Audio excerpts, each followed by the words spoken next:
Thank you so much for joining me. Hello, my name is Isabella Price, and I am a film curator at the Langston. And this is a very special iteration of our Fade to Black programming. If you don't know, Fade to Black is our monthly film programming where we watch movies, where we interview people about those films, where we talk about films and how they interact with our culture at large. And I'm really excited to talk about Nationtime, which is our film for June, which is a fully restored 4K version brought together with the Langston in conjunction with Kino Lorber as well. This film was just restored last year and is finally making its round for a digital publication. I'm really excited. I've got two very special local stars, local celebrities in Seattle, and I'm so excited that they were able to join us. Thank you, Miss Vivian Phillips. Thank you so much, Naeem Shareef, for joining us to talk more about Nationtime, about its legacy, about the legacy of Black activism here, not only in Seattle, but also nationwide as well. Thank you both for joining me. Thank you so much for inviting us. And it's so good to see Naeem. I haven't seen you since the 2018 when we spent a lot of time together working on the 50th anniversary of the Seattle chapter of the Black Panther Party. Exactly. And let me just say this, that if it wasn't for the women, these special women, 4 or 5, 6 of them, we wouldn't have had a successful 50th anniversary. And Vivian Phillips is one of those women who did work upon work upon work. And so in other words, the women did it. Come on now. Yes. I love that.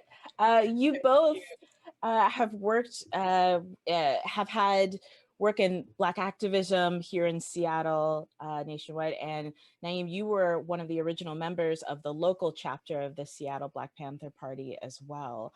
And your work has continued for 50 years, which is remarkable. And this film also being coming out originally in 1972, but not being restored fully until 2020.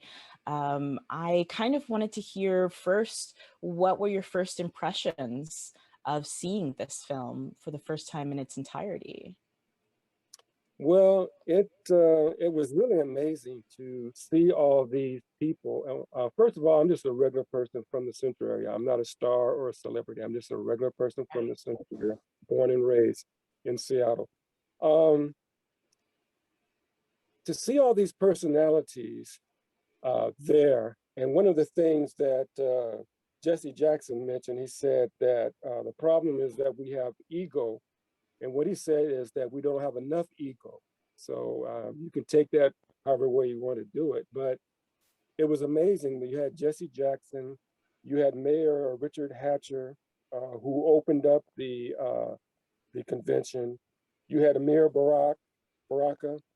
You had Dick Gregory, Betty Shabazz, Coretta Scott King. I mean, all these different people. And we didn't see all of them in this 80-minute film because they could only do so much. But together, I think there was about 8,000 attendees, and there was 500 media from around the world covering this. So somebody else had to have all this film somewhere if all these news outlets were covering it. But I'm glad it was found and restored. And I believe all 50 states were there. They had delegates. They even had people from Rhode Island. And who knew Black folks were in Rhode Island? We had our Washington State, of course. I did see Larry Gossett there walking around. I didn't see him speaking, but I saw his face. And there's Larry Gossett, who was our former King County Council member. So I don't know if he was with the Washington State delegation or if he was part of New York, because he was in Harlem, but I don't know if he was there at that particular time. But there are some things that were outstanding there. There's some things at the end I make some comments on about, but we can get to that later. But, just to see that energy there. And I don't know if we see that energy now. I mean, I don't know all the things that the younger generation are doing. I know they're doing a lot of things on the computer and on their phones and stuff like that. but I don't know if they're having things as big as this in person. Maybe they are, and I hope they are. If they are not, they should, because the thing has to move on. Okay. Ms. Phillips? Well, I was struck by the opening statement to begin with, and I just had to write it down. The National Black Political Convention of 1972 was a turning point in the struggle for self-determination and equal rights. The convention adjourned without consensus, and some deemed it a failure. But the cry of nation time reverberates as America continues to wrestle with its legacy of slavery. So I was really struck by how this Aluta Continua message, the struggle continues, was really embedded in the messaging of the film. But also being reminded, you know, having been, I guess just being bad in 1972 qualifies as being an activist. I mean, you know, we were out in the streets for real, but just thinking about how so many people were able to be galvanized around a certain agenda that was really about self-determination. There was talk about creation of a Black nation. And there was also this cry about removing drugs from the Black community. So the consciousness around the supplanting of poison, if you will, in many forms in the Black communities was really elevated. And there was so much determination as well as looks of fear on people, or despair, I should say, on the faces of many people who, you know, kind of have this, if this doesn't work, I don't know what I'm gonna do, look on their faces.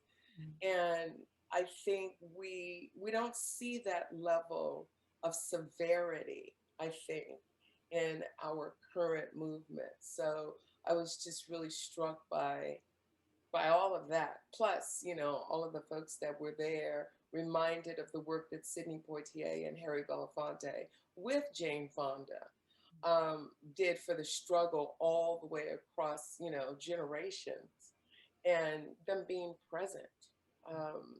So it was one of those moments where you go, man, I miss these kinds of Black gatherings where there's a definite agenda, you know, and people are really looking to move forward.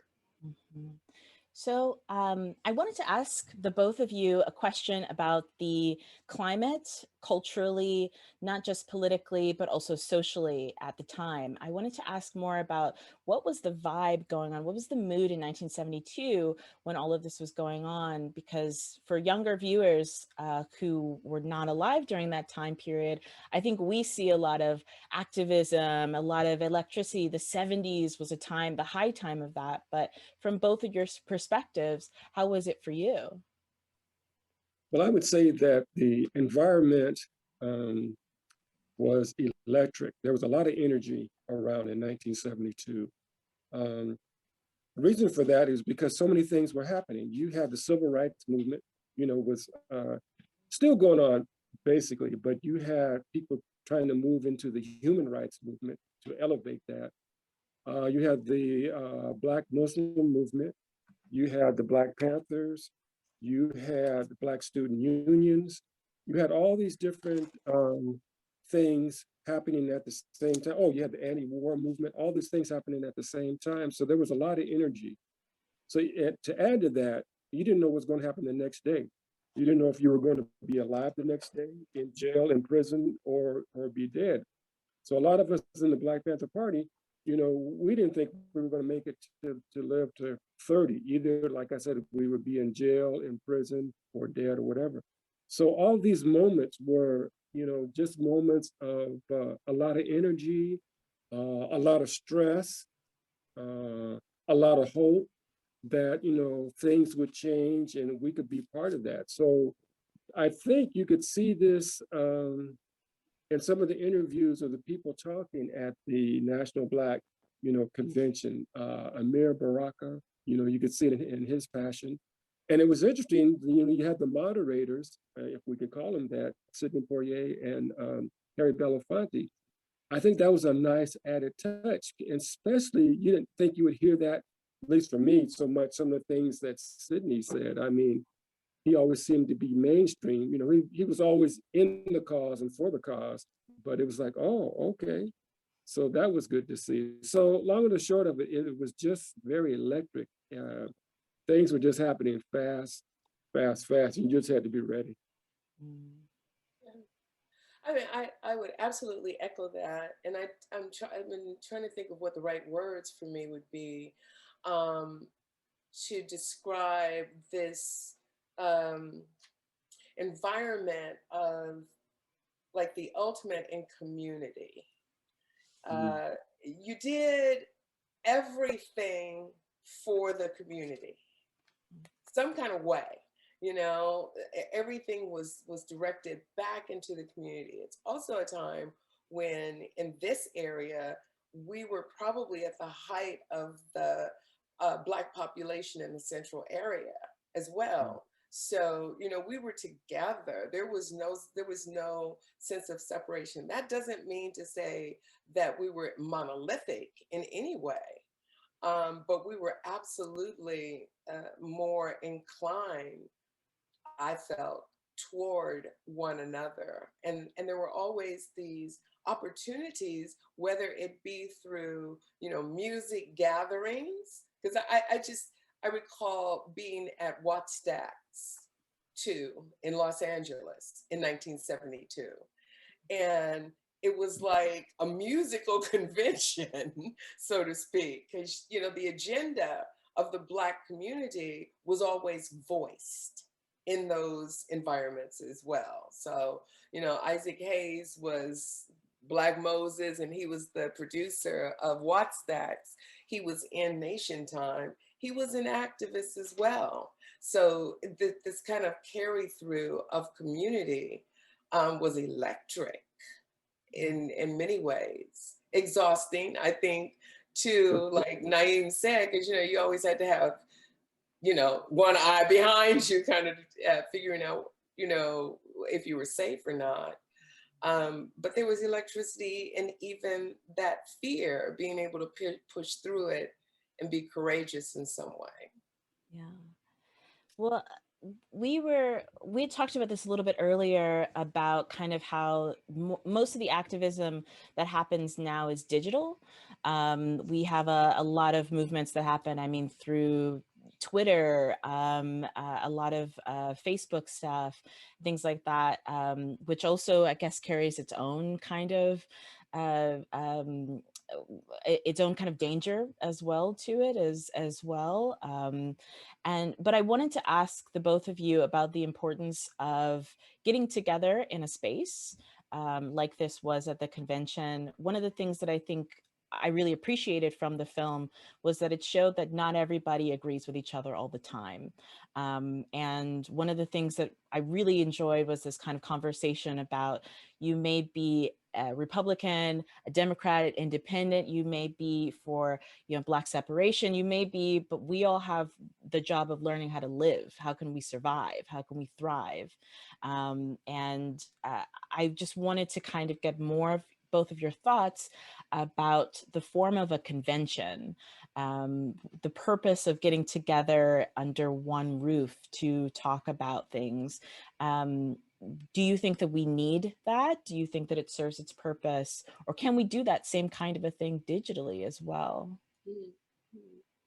Well, I think always, well, in most cases, face-to-face is best if you can do it. But if you do it digitally, you can reach more people, you know, around the country at the same time. So, you know, they both have their pluses. I think Jesse Jackson, what he did, he was calling the tribes home.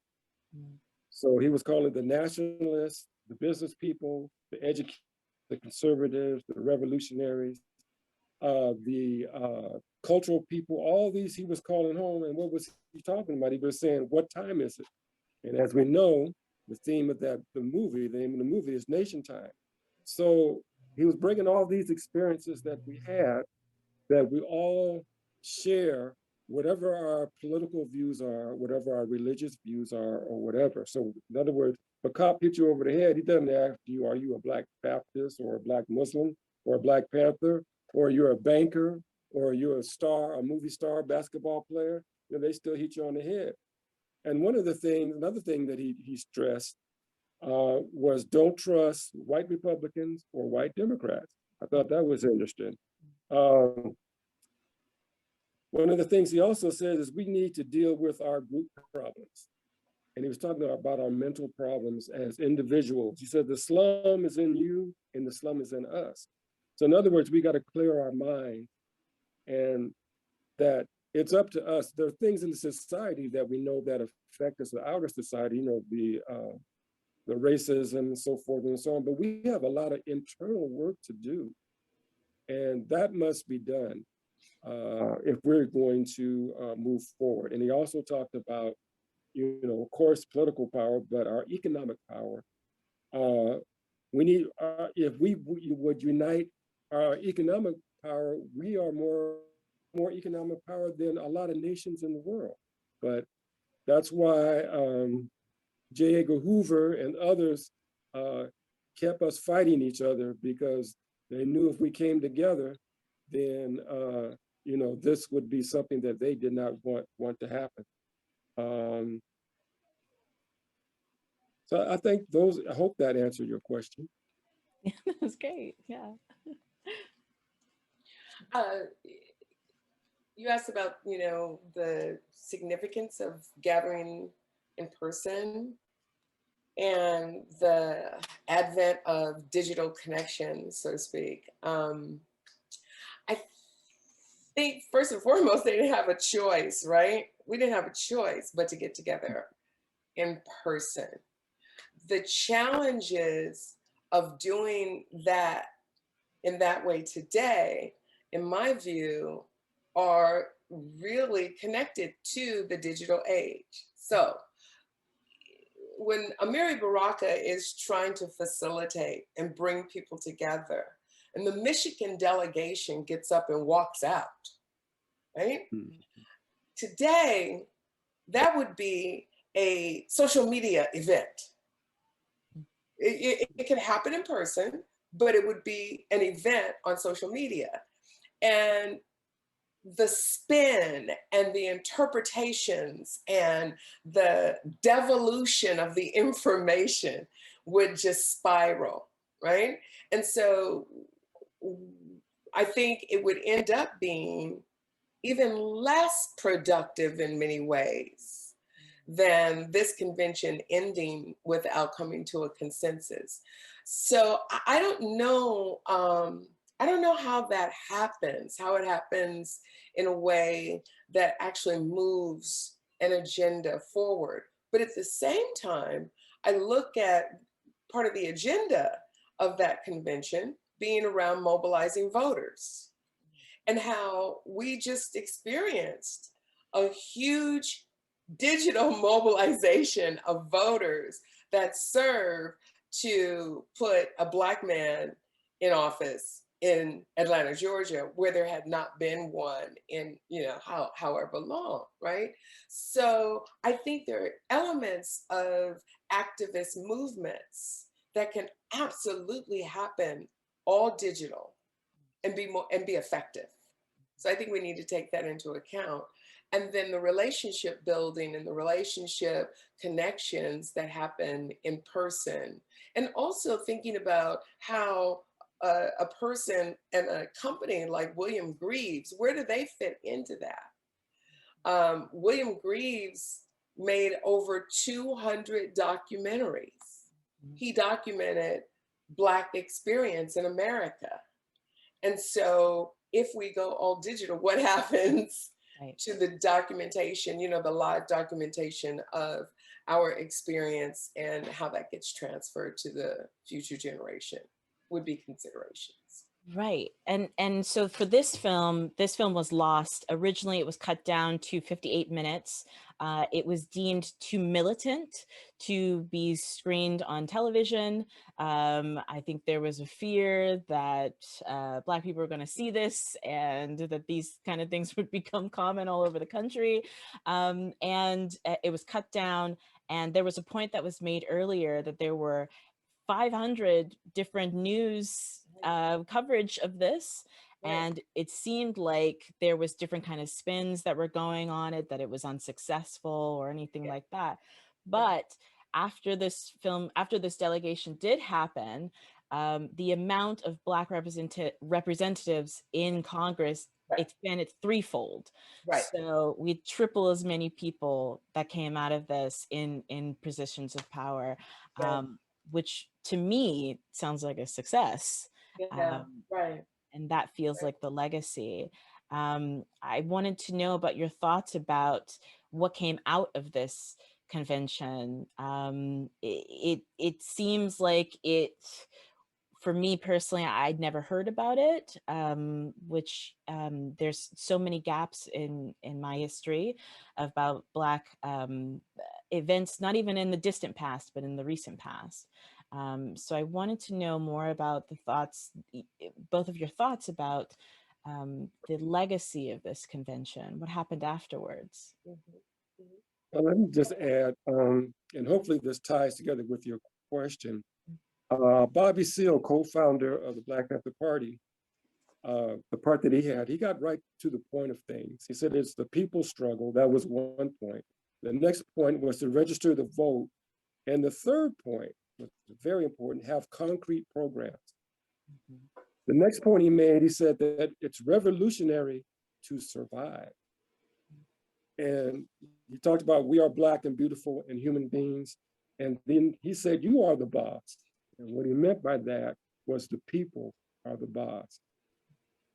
Going to this technology, Bobby Seale mentioned here recently, maybe a year or two ago, that the new weapon was the cell phone, not the gun. Because we see what the cell phone can capture, where before, people could only talk about such and such happened to them, where now they can record it. I guess my question would be, what is the mechanisms to implement these goals that the convention talked about? Some of the things that were done after the convention were people that went to the convention, they were sent a report. And then, as you mentioned, a lot of Black folks started to get in to run for public office. So it was amazing to get these folks together who had all these different perspectives and goals and all these things together. So I think it was a success.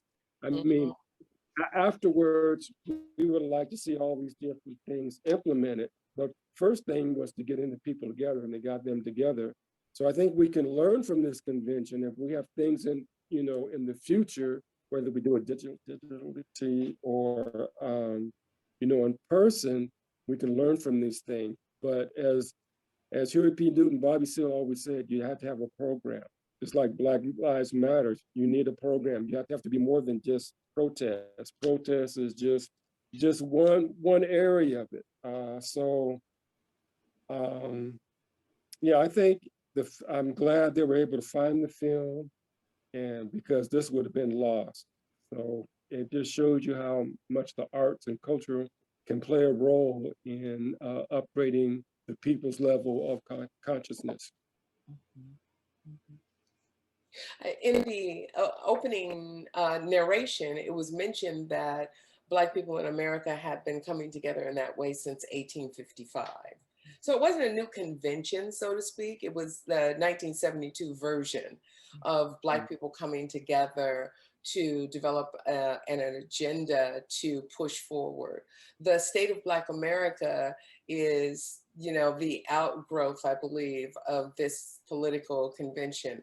I don't know where that stands at this particular point in time, but I know it used to happen every year, and it was recorded and shared and archived. Whether or not you agreed with everyone or if you hung on every moment, it was still an essential part of our culture as Black people, coming together to develop agendas to push us through in some sort of way.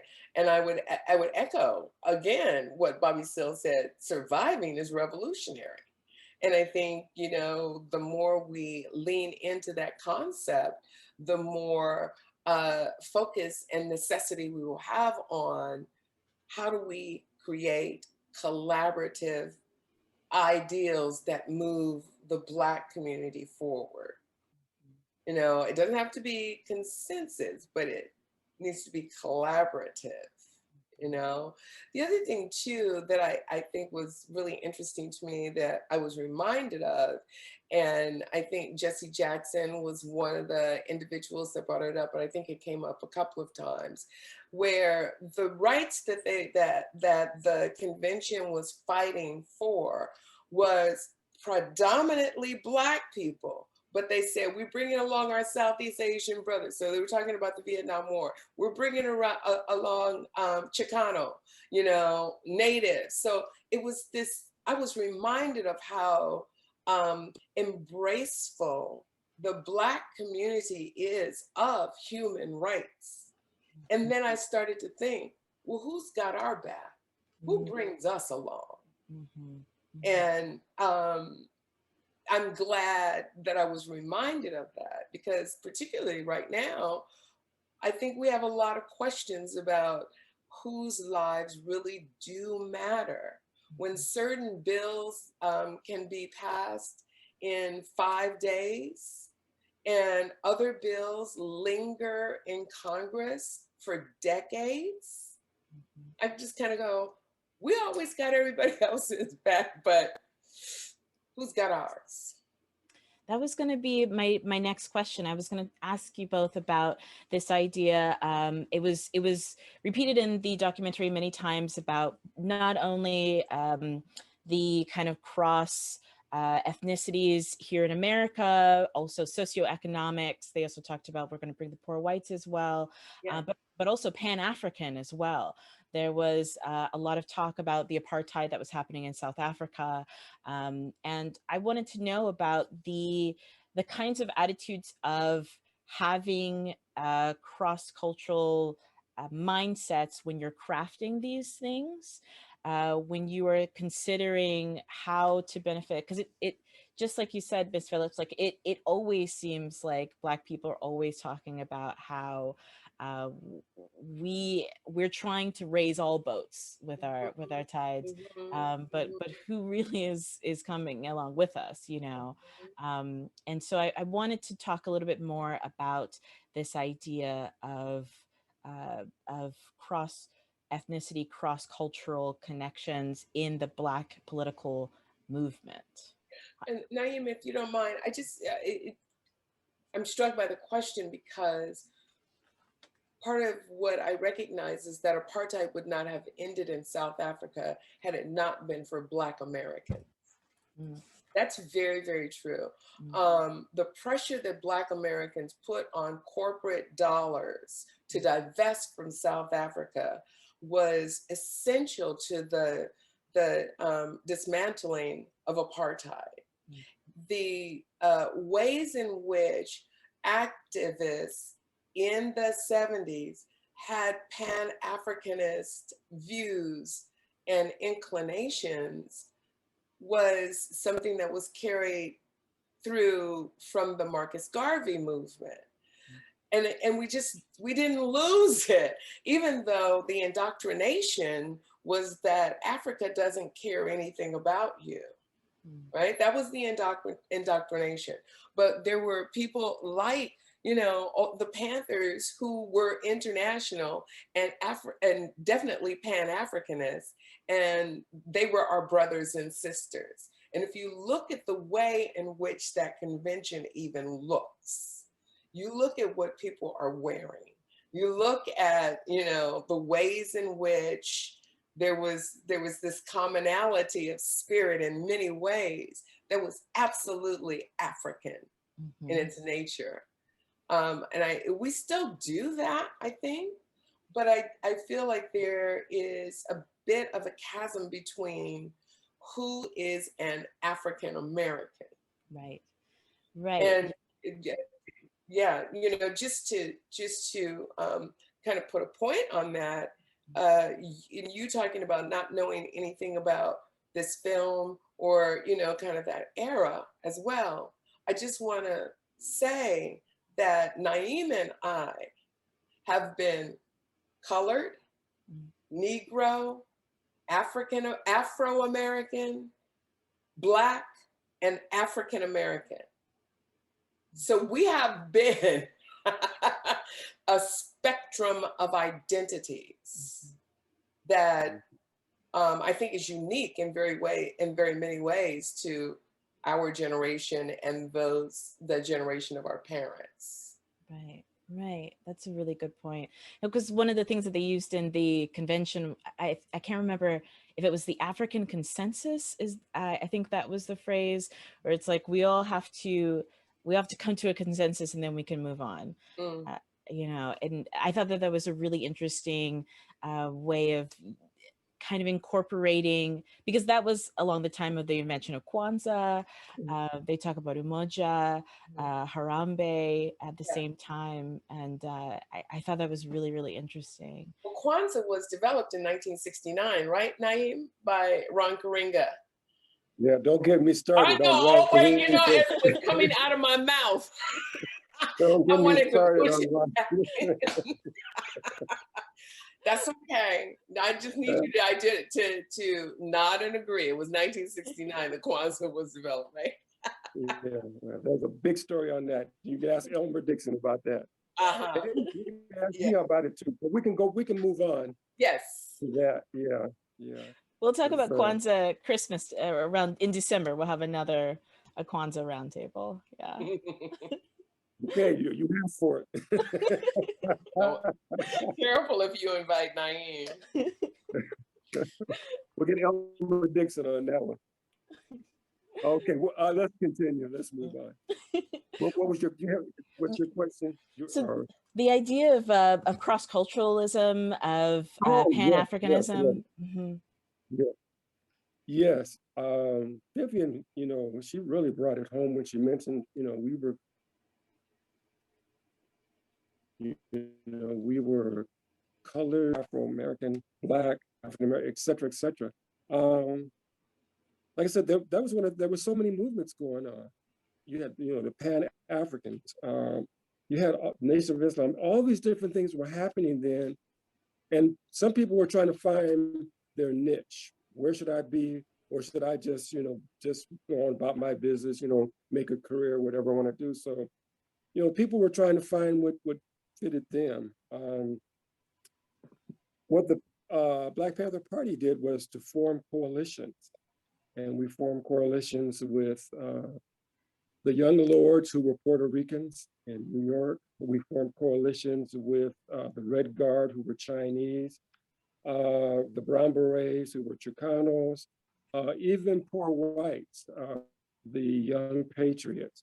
So we formed, and Fred Hampton was the one who really spearheaded that. And if you've seen the movie, which had its good and bad points, but if you know the history of Fred Hampton, he was one of the original people who formed the Rainbow Coalition.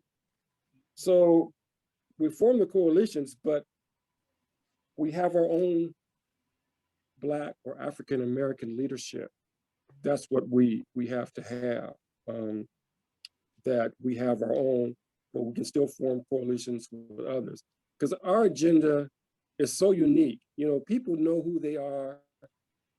They know their history, their background. We know our history, but we don't know all the things, you know, and we have been separated from the things that really made us human beings.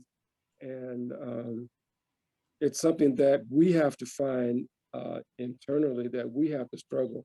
In other words, we don't need another ethnic group as our leader. We have to do it. That's just like in the Islamic community. Some of the immigrants, they want to lead us and so forth. You can teach us Arabic, but we have our own African American Muslim leadership. We've had it through the Honorable Elijah Muhammad. We had it through Malcolm X, Muhammad Ali, Wallace Muhammad or Imam W.D. Muhammad. So we don't need to dress up like Arabs and nothing. We can, and when we go to have our potlucks, we can have, just make sure we don't bring the pork.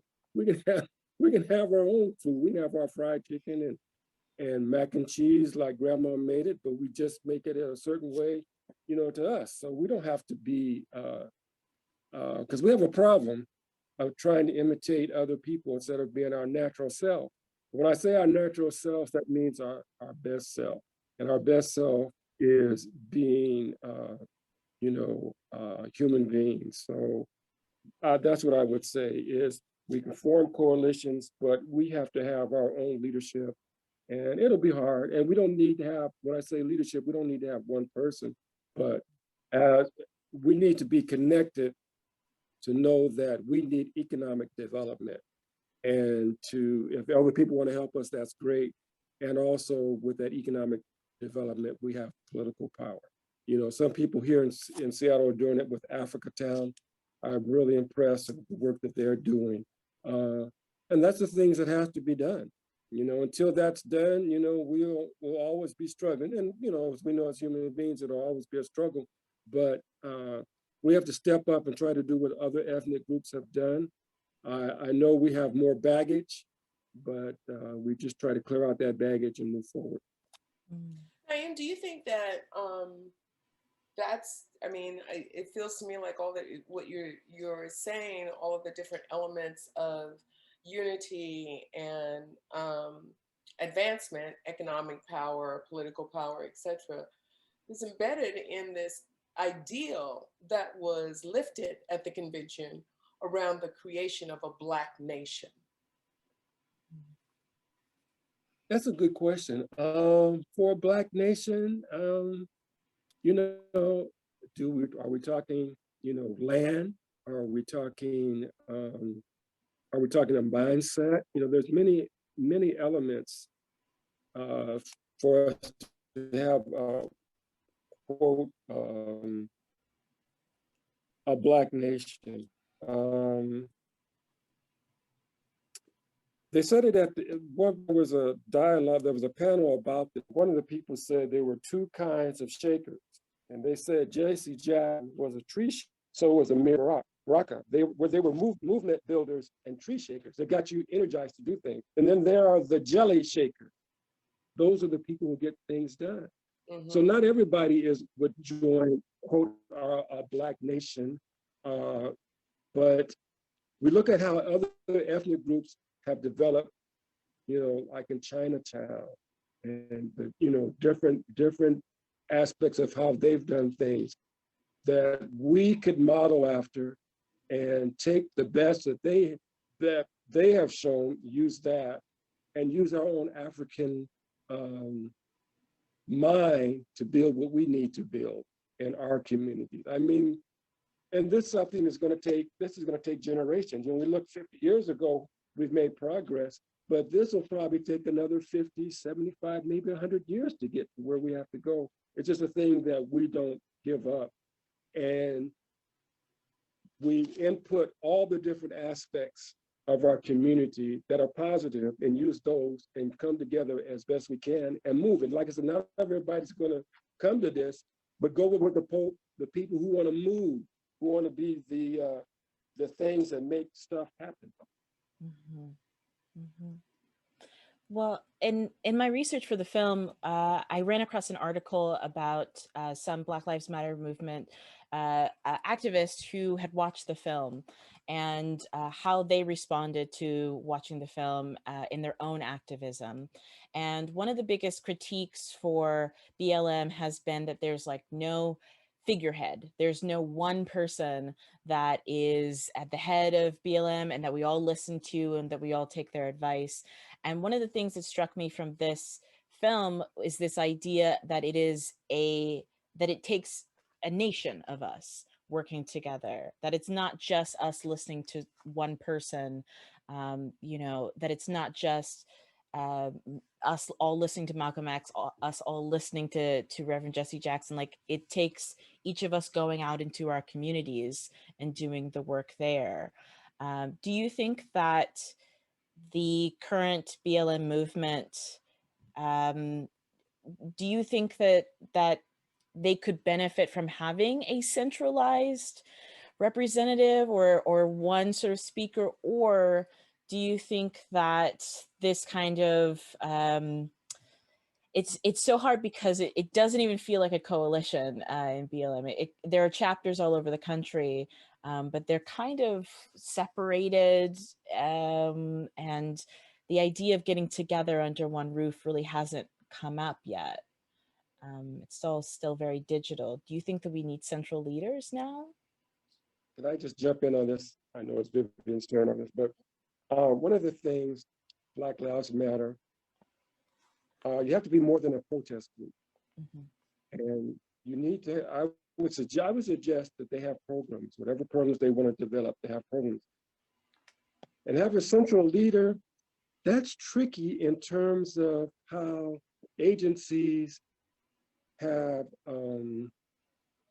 hurt these national leaders in the past. We looked at the friction between Elijah Muhammad, the Honorable Elijah Muhammad and Malcolm X, the friction between Huey P. Newton and Elridge Cleaver. And you could go on with SCLC and different things. If you have a central leader, I mean, you could have it, but it puts that leader in a tough spot.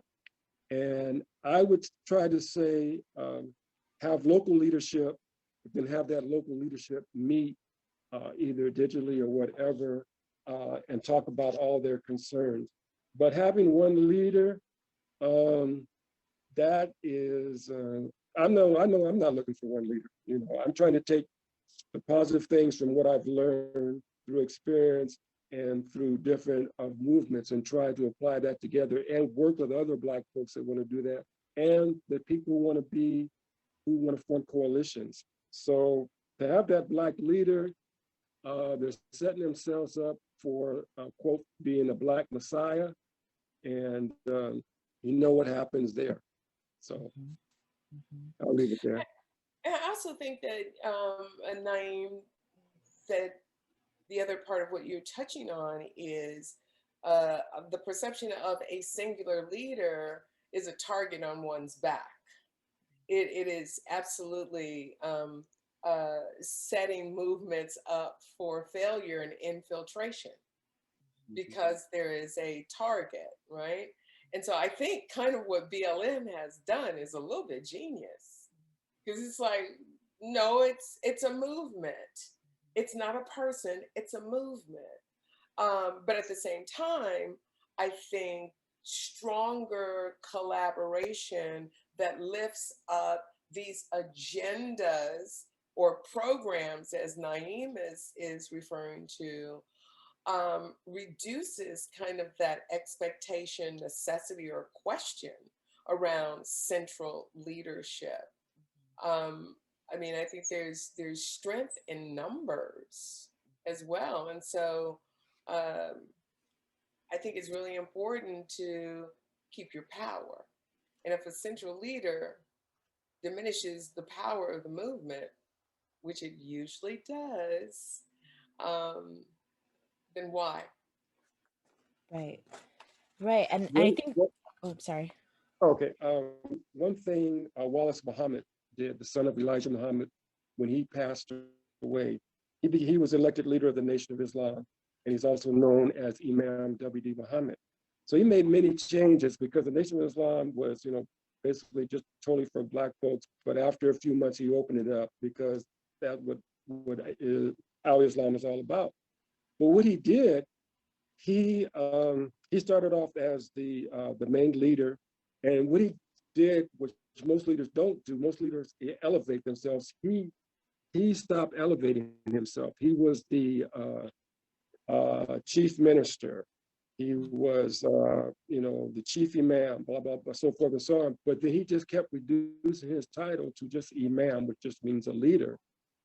And what he did, he decentralized the Nation of Islam. And every temple or masjid was basically on their own. They didn't have to answer to Chicago. And he changed the name from the Nation of Islam to the World Community of Al-Islam in the West and some other names. And, Minister Farrakhan, went back to the old Nation of Islam, which, that is his right to do. But what Imam Muhammad did was to break up that central thing and have the different places on their own. And that way made it harder to, have all these different problems. Right. Thank you. Right. Right. And, I think that now the conversation with BLM leaders or activists in their community is that they're moving more into engaging politically, trying to get more progressives into government and trying to move into instead of sort of, I feel like when I first started marching, it was about raising money to try to help us to make bail, to help us to get out of jail. And now a lot of the money is now going to fund progressives running for different offices and people who support BLM. So I think that's starting to happen, this idea of developing programs. But I think that we are missing a lot of the education that we should have learned from our elders, because that was kept from us. I didn't learn about this convention. I wish that we could have been having conversations. In the article that I read with the Black Lives Matter activists, they were also talking about how they wish that they had seen this movie years ago. And to me, that feels like it's by design. If we just only learn about how the things that we were unsuccessful doing instead of learning about the things we were successful doing, then we won't be motivated to keep fighting. I think part of that too, Isabella, though, has to do with two thoughts. One is Black Lives Matter is a movement; it's not the movement. Right. Right. Right. And we have to really be conscious of the fact that, like Naeem was talking about earlier, in the 70s, I mean, I know I experienced the Black Panther Party. I experienced the Baptist faith. I experienced the Muslim faith, so it was this kind of availability of a variety of different ideals that we were inclined to participate in. So you learn enough to know how to navigate, right, across different areas. But the other thing I was going to say is part of the onus that I feel around the absence of Nationtime in the public lexicon has to do with who we revere. So William Greaves, I have to go back to this, is a man who made 200 documentaries. If you've never seen That's Black Entertainment, my question is why? If you've never seen A Cabin in the Sky or Stormy Weather or Carmen Jones, those kinds of movies, it's all in That's Black Entertainment. There is, in some ways for me, a willful disconnect from our history. So, how many people know about Oscar Micheaux when they should know about Oscar Micheaux? But then we go from Oscar Micheaux and we jump straight to Spike Lee. William Greaves is in there in the middle, right? He's doing work in the middle. And so it's just, the onus is really on us as well to educate ourselves, to, really kind of dig in and say, I wonder what the role of film has been in, documenting political movements in Black America. Right. Right. That's a Google search too, but I just really, I'm not being unsympathetic to the fact that certain things are not readily available. I am not at all. But I am saying that people like William Greaves needs to be way higher on our list of prominent Black filmmakers as well. And he was also a dancer and an actor and a songwriter, which for me explains everything about the multiplicity of artistic engagement, in his focus for the film. Right, right. You're always one step ahead of me. My next question was about the role of the arts. In the documentary, there was a who's who of Black celebrities, musicians, comedians, actors, Harry Belafonte showing up in the most ostentatious fur coat that I have ever seen in my life outside of what my grandmother owned. And you know, like it was such a, um to me, what I really liked about it was it wasn't just about things that we were being oppressed by, but it was also the celebration of Blackness. It was also about Black joy as well, and having a good time and dancing and singing with each other. And that is just as valuable. In the documentary, it holds just as much weight. It has a huge part. And so I wanted to hear more about your thoughts about the role of music, the arts, getting activists slash celebrities, activists slash actors involved in the movement. Yeah, another thing that I think we don't know a lot about is that history of Black celebrity Mm. and their engagement in Black activism.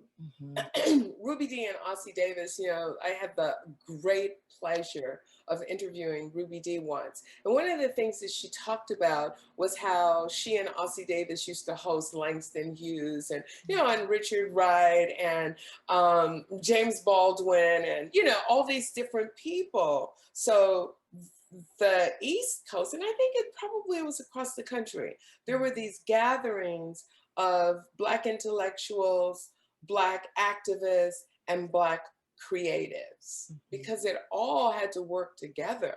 You can't really move forward one without the other. But I don't know how many people know that Harry Belafonte and Sidney Poitier raised a lot of money. And there's a story about them actually taking $50,000 in cash on a plane to Montgomery, Alabama for Martin Luther King, because they had the SCLC was running out of money and they needed to keep going. And they actually raised all this money in cash and got on a plane and took it to them. Wow. So, and I mean, Josephine Baker was an activist. This predates 1970, but there are plenty of entertainer activists. The fact that Dick Gregory spoke and the comedy that he did, Dick Gregory's comedy was always political comedy. And Richard Pryor's comedy was always political comedy. Mm-hmm.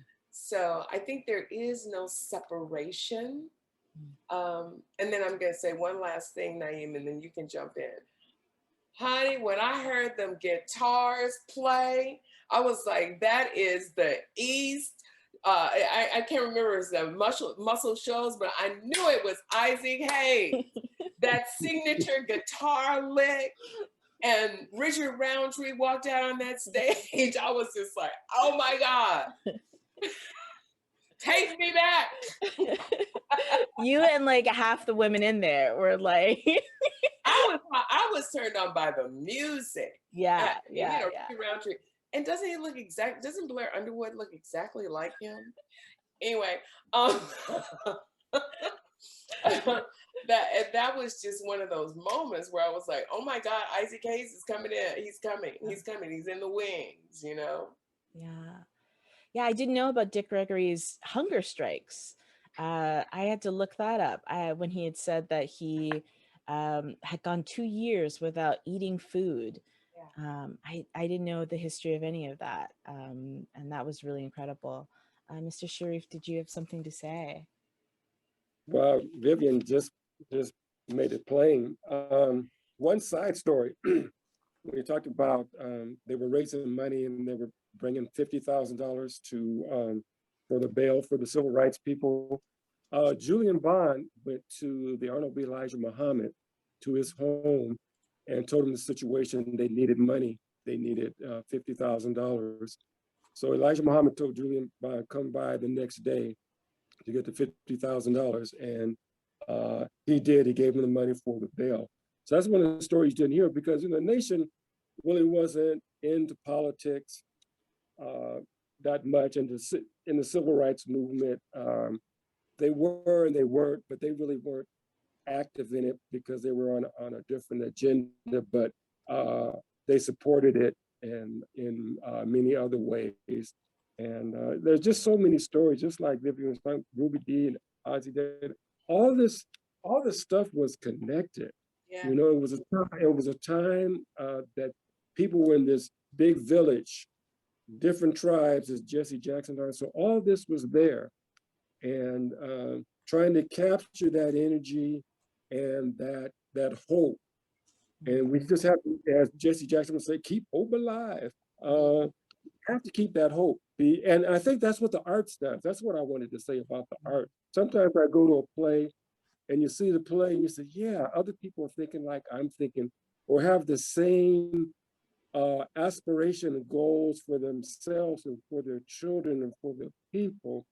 And the arts, I like plays because they really bring that out, especially if you have a good one. So all this stuff is connected. And well, if we ever make these connections, look out. I think, I'll say this a lot, I think the universe will be complete when the Negroes, the colored people, the Afro-Americans, the Blacks, the African-Americans, whatever you want to call us, when we get it together, the universe will be complete. I don't want to take up too much more of y'all's time. I just have two more questions. Do y'all feel okay about that? Oh, okay. We're good. I'm good. Okay.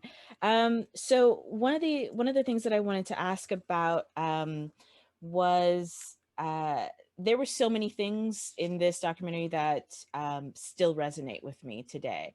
There's so many things. It's kind of mind blowing for me to think that this.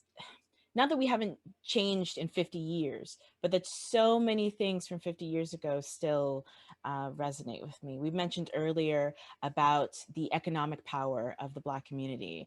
There was something in the doc that was talking about valuing ourselves, valuing our works.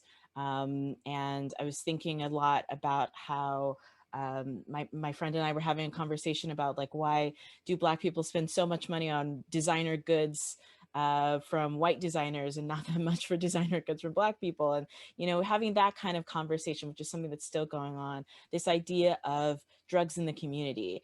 And there was I cannot remember exact quote, but there was this conversation about how when the drugs are in the Black community, it's a war. We have to get in there. The police have to get in there and dismantle it. But now that drugs are in the white community, it's now a health crisis. And we need mental health, and things like that, and how much that has changed, and hasn't changed at the same time. So I wanted to ask about your impressions from the film, and how that contrasts with today. Are there things that you're noticing from the film that they were talking about that still resonates in 2021, that we should still be talking about? Oh goodness, yes. Oh goodness, yes. Now I can't remember specifically if it was Jesse Jackson or not who talked about this necessity to abandon a need to live up to white people's standards. And I think early 1970s, our parents were Depression era people, right?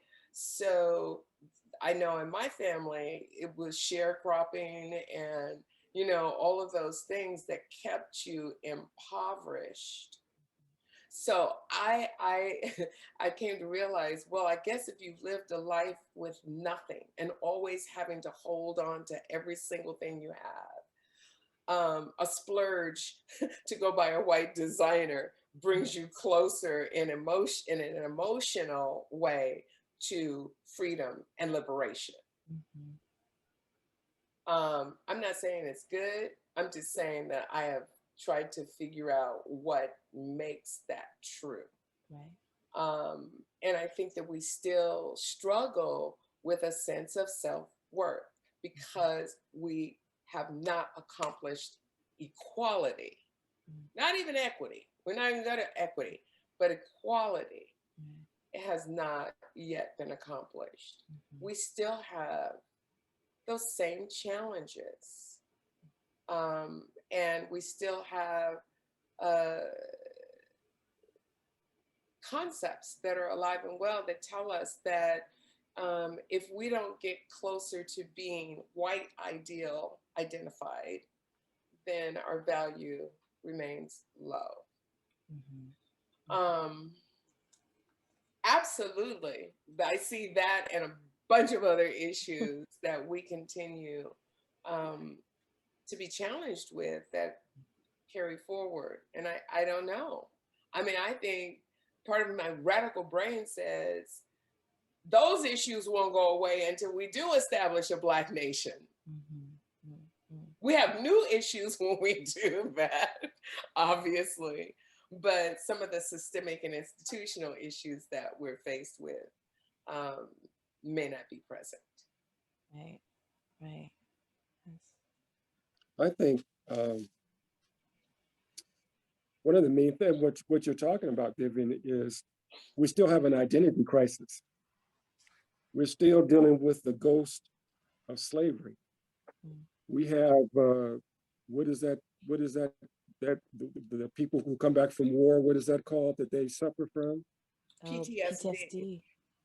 Yeah, we still have that. We still have that in us.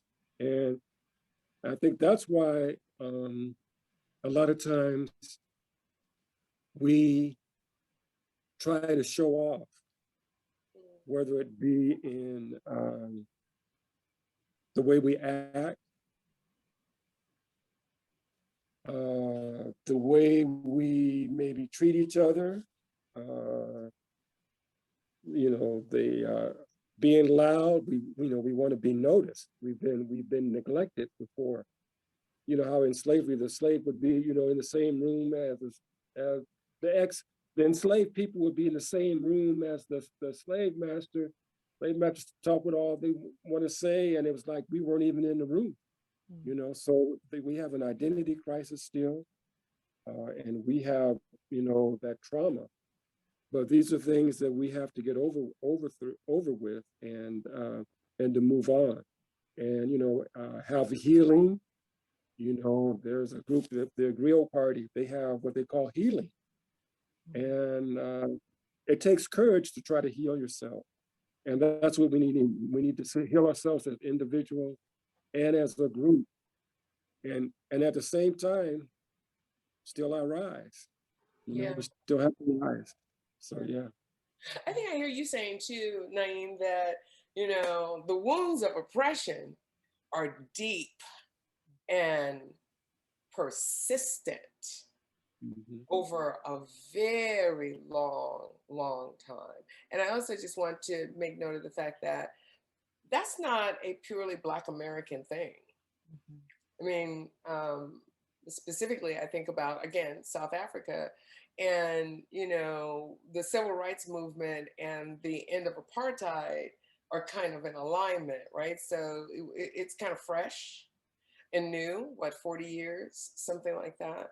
And you have a people who are the majority in their country having been submitted, you know, and oppressed for a very long period of time.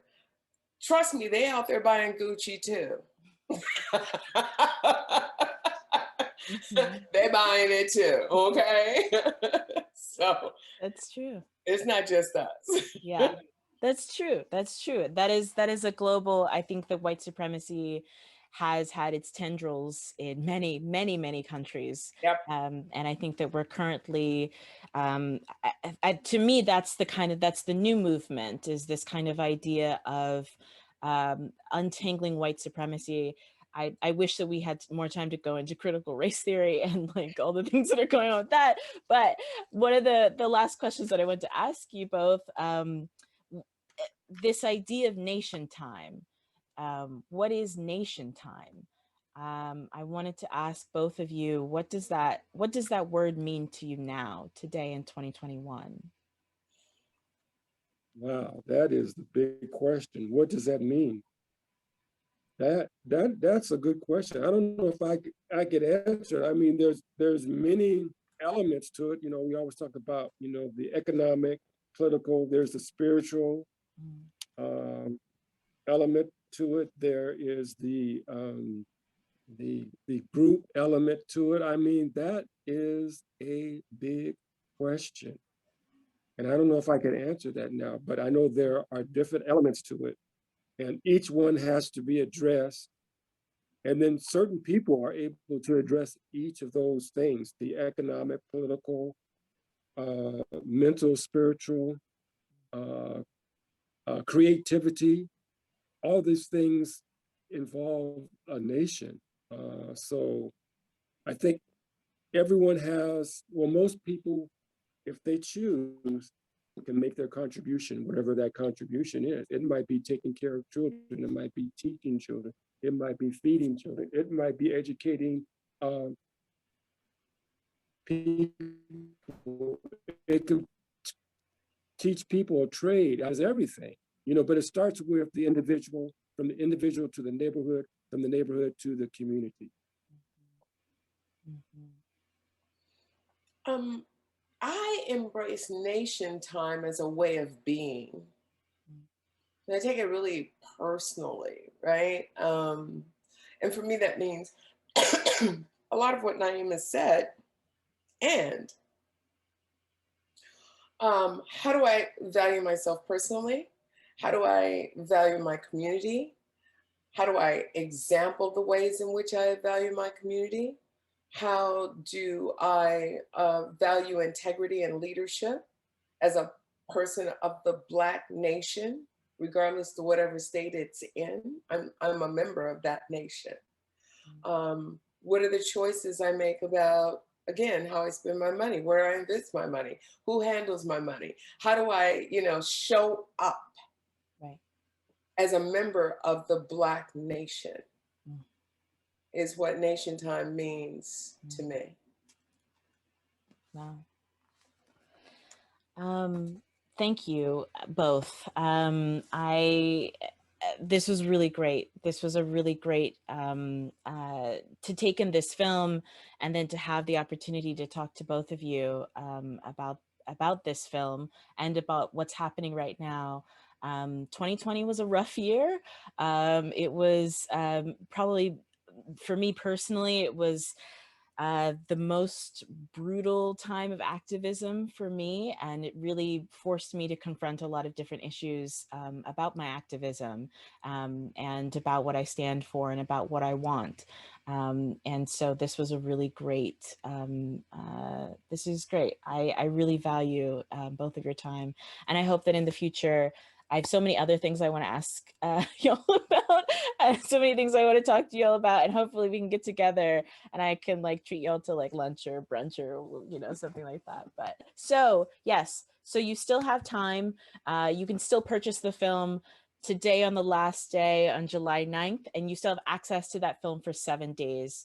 So you still have an opportunity, if you didn't get a chance to buy tickets for the film. You have until midnight tonight so that you can still check it out. I really hope that this was interesting for you. And I hope that you get a chance to see Nationtime, because this film is a really great opportunity for us to be able to share this moment in Black history. And we can't take things like this for granted. So thank you all for doing it, for sharing it. Thank you. Thank you. Thank you for your time. Thank you so much to Kina Lorber. And thanks to Jane Fonda. I never thought I'd say that, but Thank you very much. Thank you.